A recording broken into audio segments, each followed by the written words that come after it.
Hi guys, welcome back to the channel. Today we will be diving into some more Linux commands. In this session we will be talking about commands such as head, tail and more. To get started, the head command is a command which is utilized for displaying the first few lines of a file. By default, this command would always show up the first 10 lines, which can be modified with the help of certain options which come along with this specific command. The syntax for executing this specific command would follow up with the name of the command itself, followed by the options, followed by the name of the file.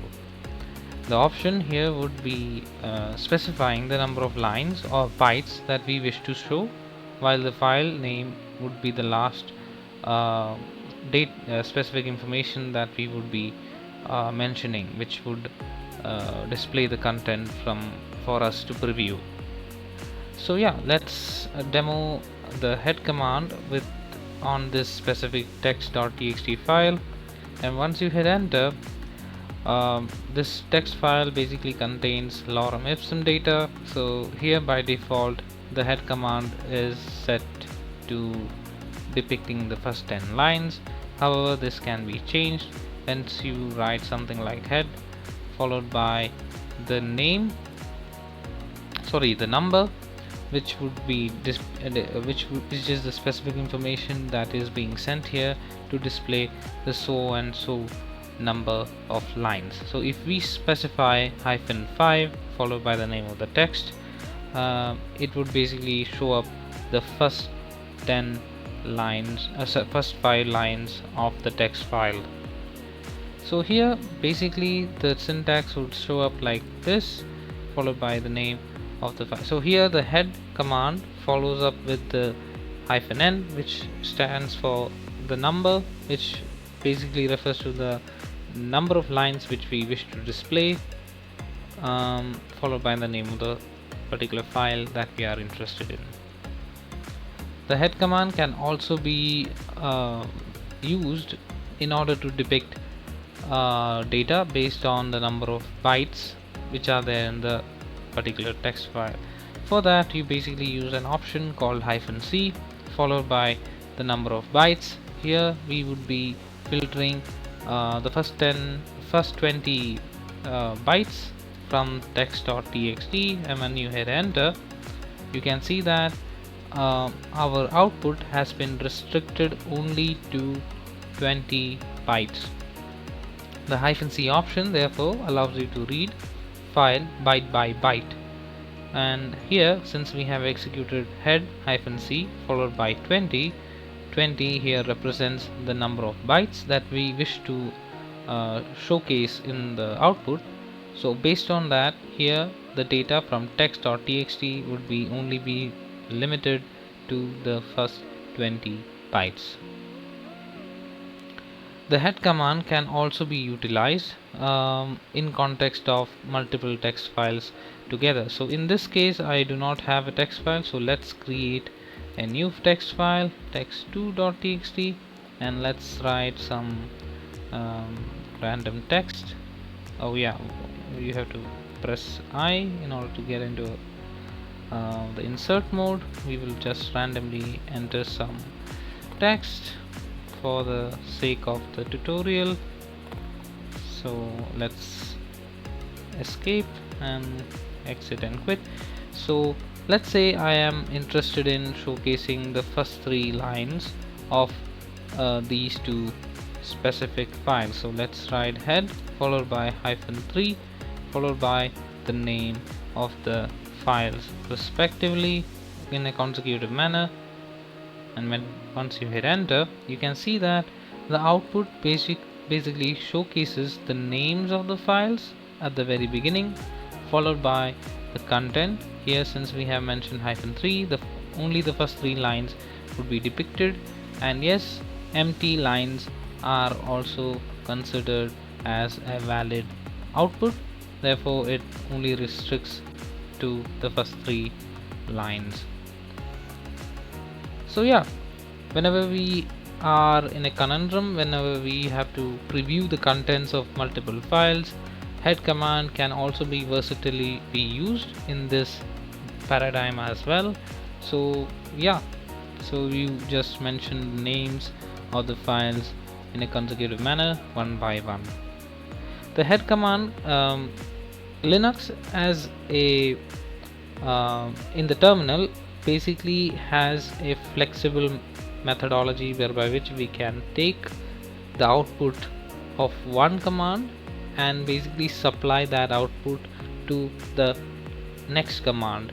So this basically can be conducted with the help of a special character called pipeline. So pipeline basically is a vertical symbol which you have to enter from the keyboard. So here let's say I want to uh, preview, let's say echo, let's say we are previewing the contents of text.txt, and let's say I want to filter this out with the help of the head command, and let's say we are limiting it to the first 5 lines. So here what happens is that the output of the echo.txt, here what happens is this wait a minute, sorry, let's say cat, yeah, that's for the, yeah. So if I print this cat text.txt, you would get the entire output. However, here with the help of the pipe command, I can basically take this output and basically filter it, filter out the, let's say, the first 15 lines, and basically once I hit enter, the head command takes over and basically filters out the first 15 lines based on my user input. Similarly, you can also perform the same action. For example, let's say we want to filter out the first 5 lines of text.txt, and let's say I want to enter this specific data into another file which doesn't exist. Once, for the purposes of this, you basically follow up the head command the way we usually write, followed by the greater than symbol, which basically takes this information and basically enters this data into output.txt. And once you enter this, you will see that the new output.txt has been created, and here, as we have as expected, the first 5 lines are basically inserted into this output.txt. So yeah, the file output.txt basically contains the first 5 lines. So to quickly summarize, in order to display the first 10 lines, which is the default setting for head, you basically would write head followed by the name of the file. Whereas let's say if you want to showcase the first 5 or 15 lines, you would basically follow the syntax head -n followed by the name of the particular file in question. Similarly, we can also filter out the output with the help of head command in terms of bytes.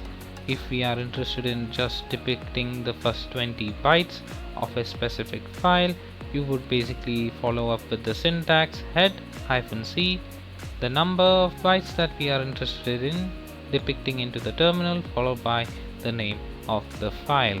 So in this case, we would basically follow up with head -c 20 and the name of the file. Similarly, we can also display the first 10 lines of multiple files randomly with the help of head followed by the names of the files consecutively.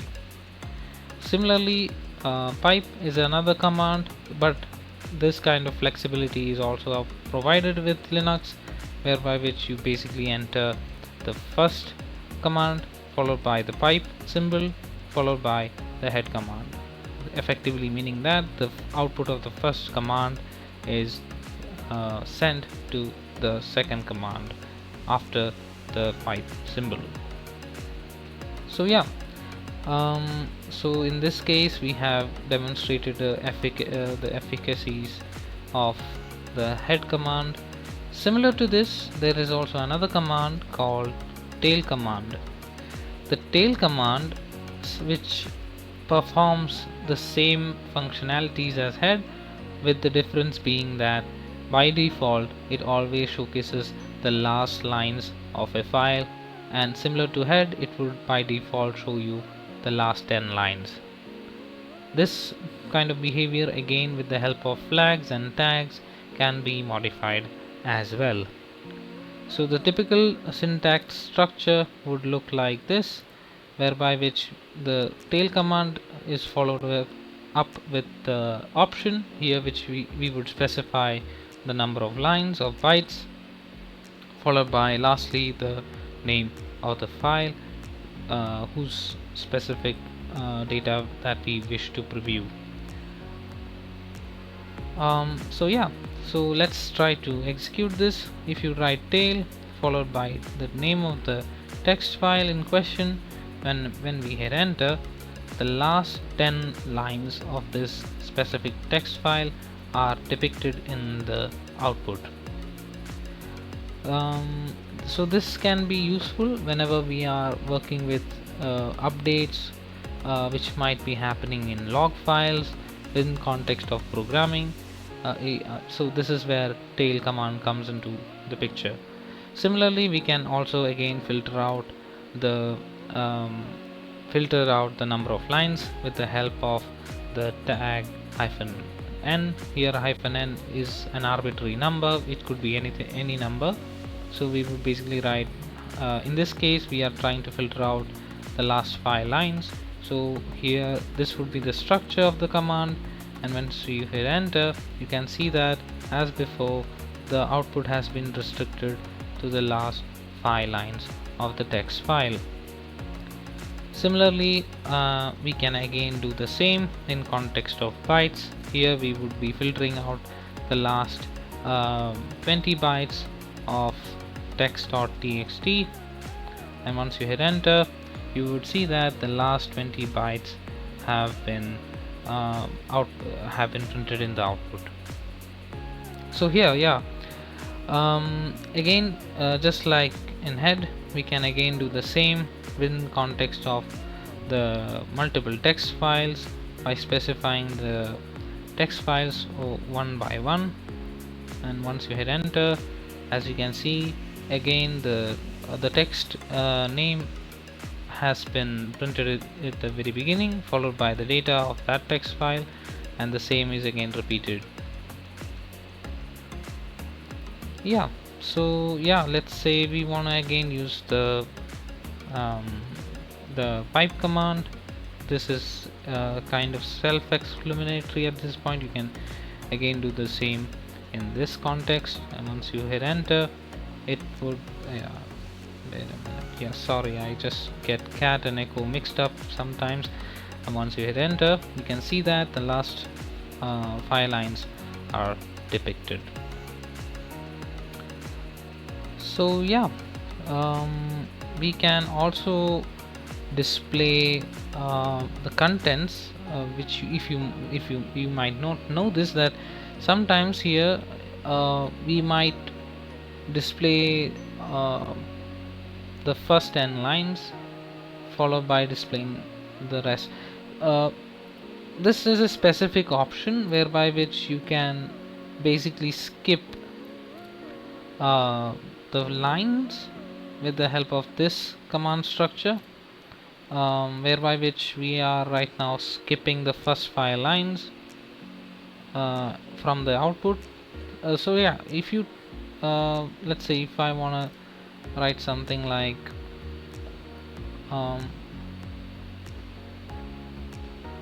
let's say in general, let's say if you write something like text.txt, here the content would be displayed as such. But if you combine this particular structure, syntactical structure, it would basically skip this much data. So here we have specified tail -n plus 5 and the name of the file. Here what effectively happens is that we are able to skip the first 5 lines which are not shown in the output. So this kind of structure is also possible, but it is a little bit unusual, but this kind of an option is also available, whereby which we can basically skip certain lines and display the rest of the content. So yeah, just to summarize, the tail command basically displays the last lines of a file, and this is basically set to the last 10 lines by default. However, this can be also be specified with the help of -n. That would be any arbitrary number. As before, you can also filter by the number of bytes with the help of the -c option, as well as we can also showcase the last lines of multiple files by specifying the names of the files consecutively before the tail command. Yeah, and as before, as I have shown, this might be a little bit confusing, as I had said, as I tried to explain, that if you use this structure of syntax tail -n followed by plus arbitrary number of lines that you wish to skip followed by the name of the file, if you perform this kind of a structure, it would basically skip the first arbitrary lines of numbers, lines which you just specified, and then it would go forward and show the rest. Effectively, it just skips some number of lines. So yeah, this might not be commonly used, but it is still available. This kind of a structure is available.